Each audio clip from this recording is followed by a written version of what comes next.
का मामला है, रिप्रेजेंटेशन यानी भागीदारी का मामला है। एक बाप के 4 बेटे हैं तो बाप की जितनी भी संपत्ति है, रुपया पैसा जमीन जायदाद, उसके 4 हिस्से होने चाहिए। इसी तरह इस देश के भी जितने लोग हैं यहाँ पर, इन लोगों को अपना अपना अधिकार मिलना चाहिए। इस तरह से बाबा साहब अम्बेडकर ने इस देश के मूल निवासियों को 6000 जातियों को जोड़ करके 4 हिस्सों में बांटा। साथियों, पहले हमारे लोगों को एसटी, एससी, ओबीसी, माइनॉरिटी को 6000 जातियों में बिखेर दिया और बाबा साहब ने जो प्रयास किया 6000 टुकड़ों को 4 टुकड़ों में समेटा। और 4 टुकड़े कौन से?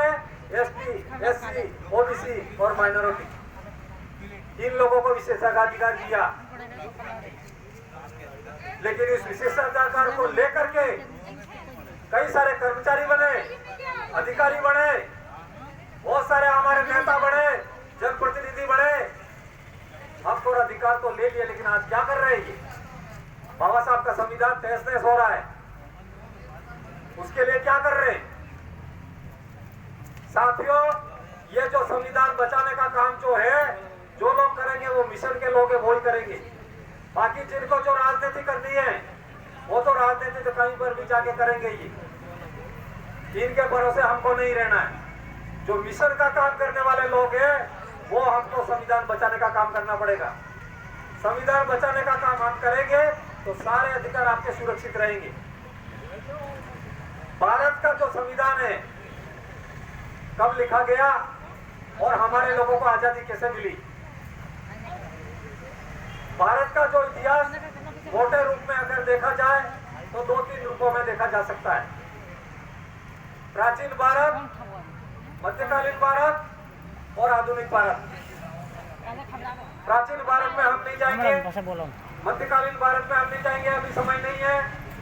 आधुनिक भारत की जब हम बात करते हैं तो ज्योतिबा फुले, उसके प्रणेता ज्योतिबा फुले ने जो आंदोलन किया, उसके बाद में बिरसा मुंडा जननायक, जिन्होंने इस आंदोलन को हाथ में लिया, इसके बाद में बाबा साहब अम्बेडकर ने इस आंदोलन को हाथ में लिया और बाबा साहब अम्बेडकर ने इस मुकाम को अंजाम तक पहुंचाया। और विकट परिस्थितियों में बाबा साहब को संविधान लिखने का मौका मिला तो उस संविधान के अंदर एसटी, एससी, ओबीसी के हक और अधिकार बहाल किए। उसके अंदर रिजर्वेशन का जो प्रावधान, रिप्रेजेंटेशन का जो मामला लिखा था, उसमें बाबा साहब ने क्या लिखा? शैक्षणिक दृष्टि से और सामाजिक दृष्टि से जो पिछड़े हैं, इन लोगों को प्रतिनिधित्व अलग से दिया जाए। संविधान में यह मेंशन था। सोशली एंड एजुकेशनली जो बैकवर्ड है, इन लोगों को रिप्रेजेंटेशन देने का मामला था। लेकिन संविधान के अंदर 103वां संशोधन किया। उसके अंदर क्या किया इन्होंने? आर्थिक आधार जोड़ दिया। साथियों, आर्थिक आधार पर यहाँ का मतलब जो है आय के आधार पर भागीदारी देंगे। और आय के आधार पर भी क्या किया? जो हायर लोग हैं, हायर कास्ट के जो लोग हैं, आर्थिक आधार पर इनको भी रिजर्वेशन दिया। लेकिन इनका जो इनकम रखा 8 लाख मिनिमम। इनका आदमी 8 लाख कमाता है तब तक गरीब नहीं है। और आदिवासी एसटी, एससी जो है वो 2.5 लाख से ऊपर कमाते ही वो लखपति हो जाता है। 2.5 लाख जुई तमार बाजार नहीं जुई ने पहला ने 8 लाख से तय आदमी 8 लाख ऊपर कमाए तो ही पेलो क्या। तो यहाँ पर भी फिर के डाल दिए साथियों। और जो लोग ये कहते थे कि देश के अंदर जो 50% से ज्यादा रिजर्वेशन नहीं हो सकता, उसके अंदर इन्होंने आर्थिक आधार पर जो आरक्षण लागू किया, उसके अंदर 50% से आरक्षण ज्यादा बढ़ा दिया। तमिलनाडु के अंदर 74% रिजर्वेशन है, वो 50% से ऊपर नहीं है। राजस्थान के अंदर 60% रिजर्वेशन हो गया। और यहाँ पर हम लोग 7.5 वर्ष से धरना प्रदर्शन कर रहे हैं कि हमारे शेड्यूल एरिया का जो आरक्षण जो है 45% एसटी को दिया और 5% एससी को दिया, बाकी किसी को नहीं दिया। तो 50% तक सिमटा हुआ है। जब पूरे देश के अंदर, राजस्थान के अंदर 50% से ज्यादा रिजर्वेशन हो सकता है तो शेड्यूल एरिया का रिजर्वेशन 50 से ज्यादा क्यों नहीं हो सकता? ये जवाब हम सरकार से मांग रहे हैं। लेकिन आज तक ये सरकार सुनवाई नहीं कर रही है। और सरकार तो सुनवाई क्या करे, यहाँ पर जो 17 आदिवासी विधायक है, ये विधायक जब अनुशंसा करेंगे राज्यपाल और राष्ट्रपति को, तब जाकर ये लोग सुनवाई करेंगे। ये है प्रावधान। लेकिन ये क्या कर रहे हैं 17 आदिवासी विधायक? जहां पर नुकसान हो रहा है वहां पर साइन कर रहे हैं, जिसकी वजह से हमारे हक और अधिकार बहाल नहीं हो रहे। 7.5 वर्ष धरने के हो गए। इसके अंदर राज्यपाल ने अलग से राजस्थान सरकार को निर्देश दिए। अभी 23 मार्च 2022 को भारत सरकार ने चीफ सेक्रेटरी राजस्थान को निर्देश दिए कि शेड्यूल एरिया की संघर्ष समिति की मांग पत्र पर सुनवाई की जाए। लेकिन यहाँ की राजस्थान की सरकार, पूर्व की वसुंधरा भी चली गई, अशोक गहलोत अभी आने वाले समय में जाने वाले हैं या रहेंगे, इसका तो भविष्य ही बताएगा। लेकिन दोनों में से एक भी सरकार हमारी बात को सुनने के लिए तैयार नहीं। तो गांधी जी के 3 बंदर, कान से बहरे, आंखों से अंधे और मुंह से गूंगे, कैसे बढ़ के ये सरकार बैठी हुई है। उस सरकार का क्या करें हम? और इसी तरह से यहाँ के जो 17 विधायक है, वो विधायक भी इसी तरह से बैठे हुए हैं यहाँ पर। और मेरिट टॉप करने वाले जो बच्चे हमारे ST/SC के, जो मेरिट टॉप कर रहे हैं, वो लड़का हमारा प्रत्येक भर्तियों के अंदर मेरिट कोटे में जाना चाहिए।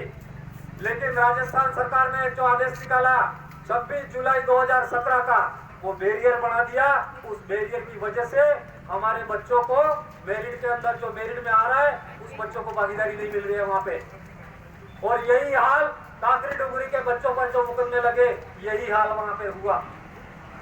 इन बच्चों को हमने बताया था कि 26 जुलाई 2017 का आदेश जब तक निरस्त नहीं होता, तब तक ये शिक्षक भर्ती लेवल फर्स्ट की 1167 सीटें हैं, वो सीटें नहीं मिल सकती। तो यहाँ के जनप्रतिनिधियों ने हमारे बच्चों को गुमराह किया कि सरकार से वार्ता करके हम दिलवा देंगे। बच्चे इनके झांसे में आ गए और वहां पर आंदोलन पे टिक गए।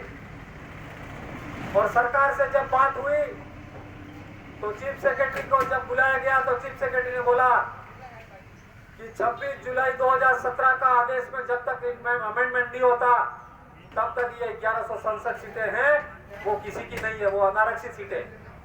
तो अनारक्षित सीटों का मतलब क्या होता है? मेरिट की सीटें। और मेरिट वालों में इसमें स्वर्ण भी भागीदारी कर सकता है, ST भी कर सकता है, SC भी कर सकता है, OBC भी कर सकता है। मेरिट वाले बच्चे सारे उसमें भागीदारी कर सकते हैं। लेकिन बीएड के अंदर, जो STC के अंदर जो बच्चे 60% अंक लाने वाले थे, इनको ही वो सीटें अलॉट होने वाली थी। तो जनरल के जो बच्चे थे, उनके भी 60% से ज्यादा बच्चे नहीं मिले।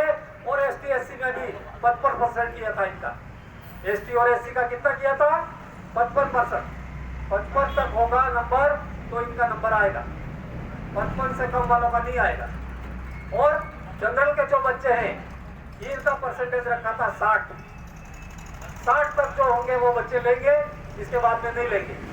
तो जनरल के भी बच्चे 60 वाले नहीं मिले और ST/SC के भी 55 से ज्यादा वाले अंक बच्चे नहीं मिले, जिसकी वजह से 1167 सीटें खाली रही। 36% अंक वाले जो बच्चे हमारे डिमांड कर रहे थे कि बीएड के अंदर जिनका 36% है, इनको भी भागीदारी दी जाए। लेकिन 36% के अंदर वो 26 जुलाई 2017 का जो आदेश राजस्थान सरकार का है, वो बैरियर बढ़ गया साथियों। उस बैरियर की वजह से हमारे 36% वाले बच्चों को उसके अंदर भागीदारी नहीं मिली। तो 2 तरीके बचे हैं अभी। क्या बचे हैं? या तो जनसंख्या के अनुपात में रिप्रेजेंटेशन, ST/SC, OBC और जनरल, या